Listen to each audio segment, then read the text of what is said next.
Bien, buenas tardes. Vamos a dejar atrás lo que vendría a ser el marco introductorio de la asignatura. Marco introductorio en el sentido de poder situar la industria petrolera donde se desenvuelve en todo lo que significa el mercado energético. Y bueno, su contexto que estuvimos viendo, hablamos de las cantidades que se producían, que se vendían, quién tenía reservas. Y vimos cómo en Argentina particularmente esas particularidades de cada uno de los... Más allá de eso, la idea ahora es comenzar a trabajar los temas propiamente dichos de la industria hidrocarburífera.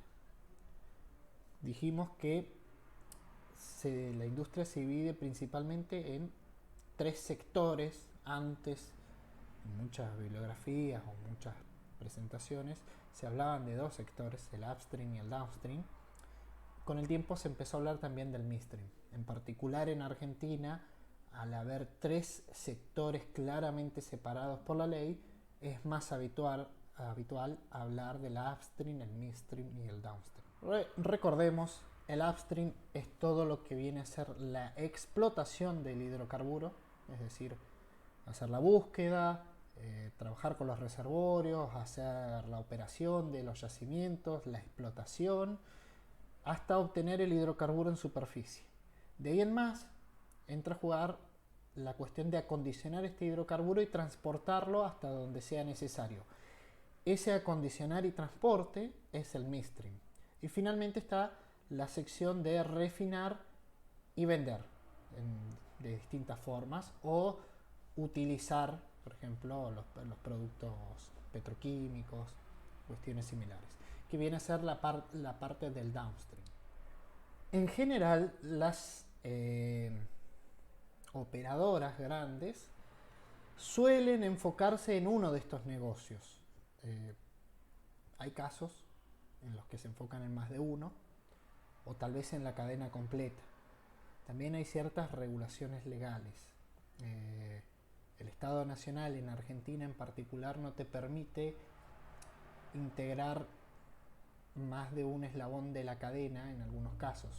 Por ejemplo, para el gas natural no te permiten integrar más de un eslabón. No podés ser el productor de gas y el transportista, o el transportista y el distribuidor de gas. El distribuidor sería una especie de downstream, de venta al cliente, ¿no? Tampoco puede ser distribuidor y productor. Con la energía eléctrica, el interconectado y la generación de electricidad sucede algo parecido. No puedes integrar más de un eslabón. Puede ser generador, puede ser distribuidor o puede ser transportista, pero no dos de ellos a la vez. No hay ninguna reglamentación en particular entre las cadenas. O sea, tal vez podés ser generador eh, de electricidad y a la vez ser productor o distribuidor de gas natural e integrar, lo que en algunos casos genera algunas situaciones medio tendientes a los monopolios. Un caso es el de Pampa Energía, que integra varios eslabones y además tiene algunas otras empresas que también participan en otras partes de la cadena. Entonces, algunas firmas en particular están muy presentes en toda la cadena energética, tanto del hidrocarburo como de la parte eléctrica. Como ejemplos prácticos, como para tenerlo en mente, volviendo a la industria petrolera, en el upstream podemos encontrar empresas como CGC o YPF o Pan American, que son quienes están en el yacimiento y lo explotan. A veces lo subconcesionan a alguien más, alguien les hace la operación, pero la operadora que está detrás, que es la responsable de la concesión petrolera, es por ejemplo acá en la cuenca austral YPF y algunas cosas, CGC y en algunas cositas YPF, pero que las tiene eh, subconcesionadas.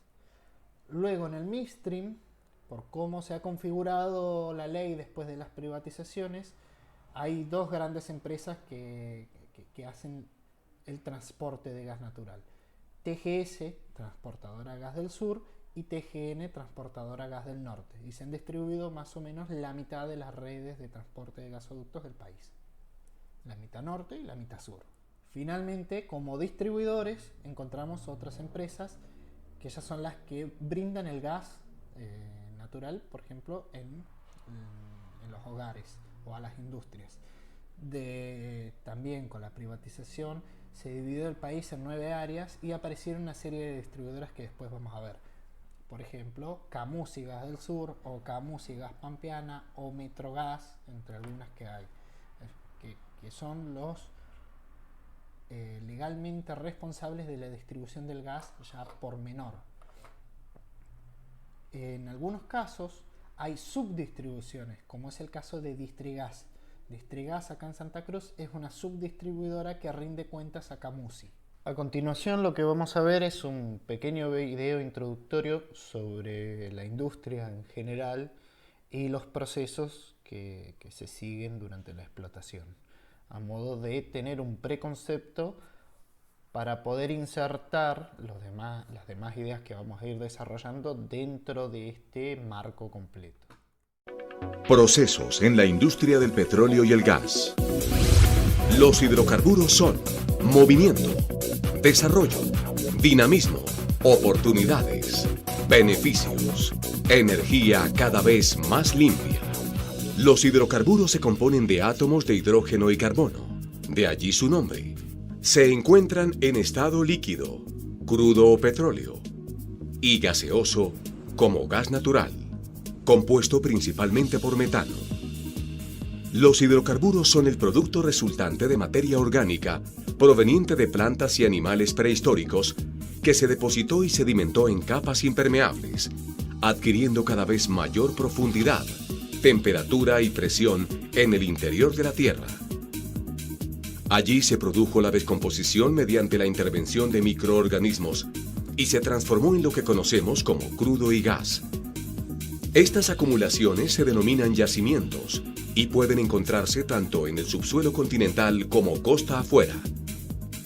El gas natural se encuentra asociado cuando está mezclado con el crudo o libre cuando el yacimiento solo contiene gas.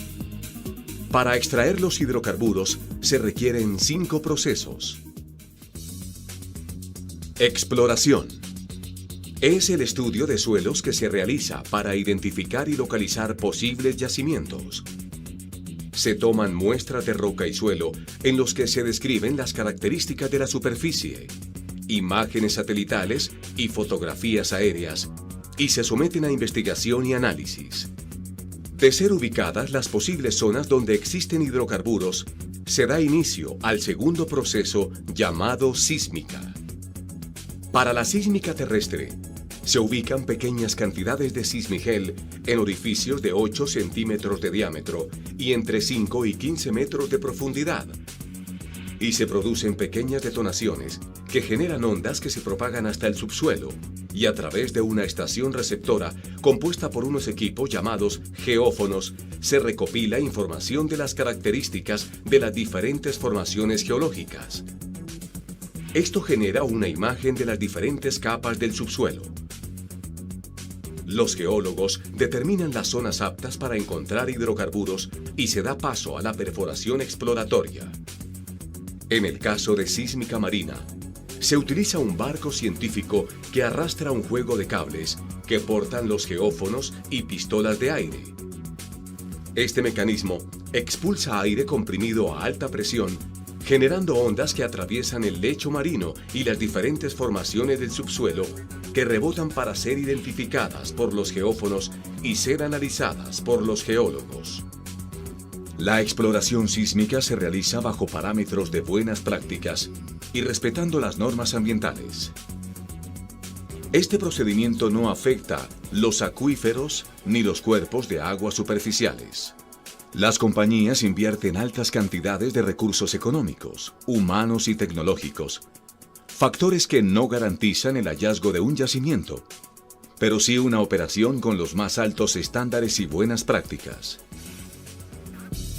Perforación. El primer pozo que se perfora en un área geológicamente inexplorada y que permite saber si realmente hay o no hidrocarburos se denomina pozo exploratorio. Para esto se instala una torre de perforación para abrir un pozo que atraviesa las formaciones del subsuelo, hasta llegar al yacimiento que contiene el petróleo y/o el gas. Esto puede durar entre un mes y más de un año, dependiendo de la complejidad geológica y del objetivo trazado. La torre o taladro está compuesta por un sistema de tuberías de acero que se van uniendo a medida que avanza la perforación.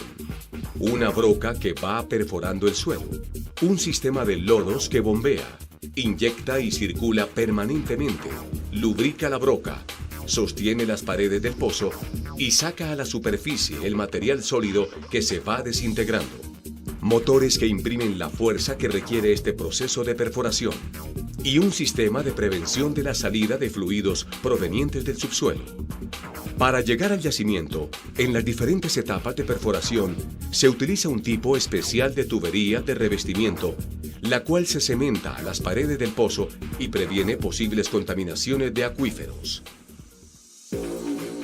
Producción. Al finalizar la perforación, se realiza el completamiento y prueba de los pozos. Si el volumen encontrado justifica su extracción, se inicia la producción de crudo y gas natural. Mediante un instrumento llamado cañón, se perfora el último tramo de tubería, abriendo pequeños orificios, por donde empezará a filtrarse el hidrocarburo saliendo a la superficie de manera controlada. En ocasiones, el hidrocarburo llega a la superficie por flujo natural. De ser necesario, por insuficiente presión, se instalan sistemas artificiales para bombear el crudo. En el caso del gas natural, la presión del yacimiento es suficiente para impulsarlo hacia la superficie. Cuando esta presión va disminuyendo, es necesario implementar nuevos sistemas de compresión que estimulen su flujo hacia la superficie. En superficie, se utilizan diferentes equipos para limpiar las impurezas del crudo, separando sedimentos, agua, gas natural, y se adicionan diferentes químicos para alcanzar las propiedades exigidas por el mercado y se coloca en tanques de almacenamiento para iniciar su transporte. Para el caso del gas, se limpian sus impurezas y por razones de seguridad se agrega un producto químico que le da el olor característico. Luego se almacena mediante compresión en tanques especiales o se convierte en gas licuado para transportarlo directamente. Transporte. Para el transporte a la refinería o puerto de exportación, se utiliza un sistema de tuberías de acero llamados ductos, que en la mayoría de los casos van a 2 metros bajo tierra y en otros sobre la superficie del suelo, atravesando diferentes escenarios topográficos, en algunos casos hasta más de 2.800 metros sobre el nivel del mar. También se utiliza transporte automotor en los casos en donde no existe la infraestructura de transporte por ductos cercanos a las facilidades de producción. Para lograr que el petróleo o el gas fluyan por el oleoducto o gasoducto, se construyen estaciones o plantas de bombeo a lo largo de este, las cuales inyectan presión al sistema impulsando el hidrocarburo. En los puertos o refinerías se almacenan en tanques especiales. Refinación. El crudo se somete a temperaturas cercanas a los 400 grados mediante un conjunto de hornos, torres de destilación, tanques, tuberías y separadores que lo convierten en vapor. Luego se conduce a la parte inferior de una torre cilíndrica que puede superar los 50 metros. En ella se encuentran bandejas a diferentes niveles que separan los diferentes componentes del crudo según el punto de ebullición.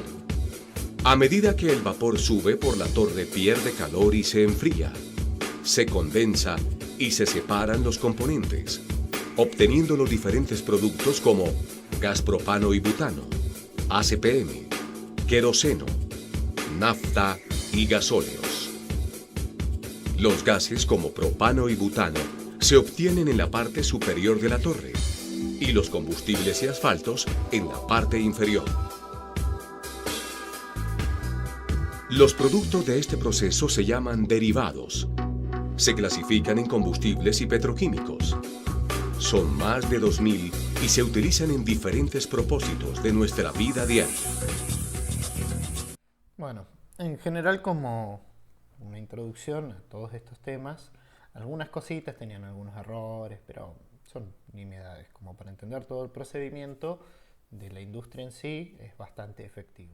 Entonces, vamos a ver los yacimientos y cómo se producen gas y petróleo, cómo se encuentran y qué características tienen estos reservorios que los diferencian entre sí. Recuerden que además de esto hay otro hidrocarburo que tiene orígenes similares pero una transformación distinta, que es la parte sólida, es decir, el carbón. Pero sobre el carbón no vamos a trabajar. Vamos a trabajar sobre esto, que es la industria petrolera.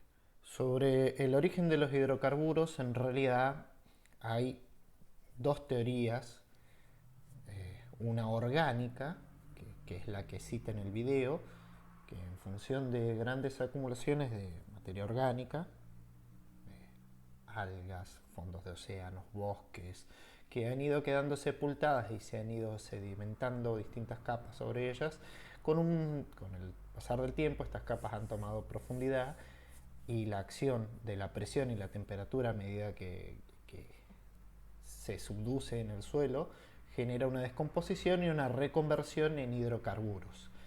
Esta teoría es la más aceptada ampliamente, solo tiene algunas dificultades a la hora de explicar algunos yacimientos someros muy profundos, por debajo de los 8.000, 9.000 metros, que con esta teoría no se explican del todo bien. Entonces hay una teoría de formación inorgánica del petróleo que está asociada a una creación en las capas inferiores, donde ya podemos más profundo en el manto, a partir de los 10.000 metros, en donde por cuestiones también de presión y temperatura los distintos minerales se han acumulado y se han reconvertido y han subido hacia los lugares donde los encontramos. Esta teoría tiene muy poca aceptación por un montón de problemas que tiene, pero es la única que a grandes rasgos responde a algunas dificultades. ¿Cómo encuentra el petróleo la humanidad? Por afloramientos en distintos pantanos y sitios donde el petróleo ha llegado hasta la superficie, charcos de brea y cosas por el estilo, se ha descubierto el crudo. Desde muchísimo tiempo la brea se usaba en el antiguo Egipto, así que el material no es desconocido. Lo que fue desconocido hasta hace un poco más de 120, 30, 50 años es donde más se podía encontrar e idear métodos para su extracción y además, bueno, claramente utilizarlo, refinarlo y un montón de cuestiones más que bueno, se fueron logrando conforme se desarrolló la tecnología para este tipo de recursos.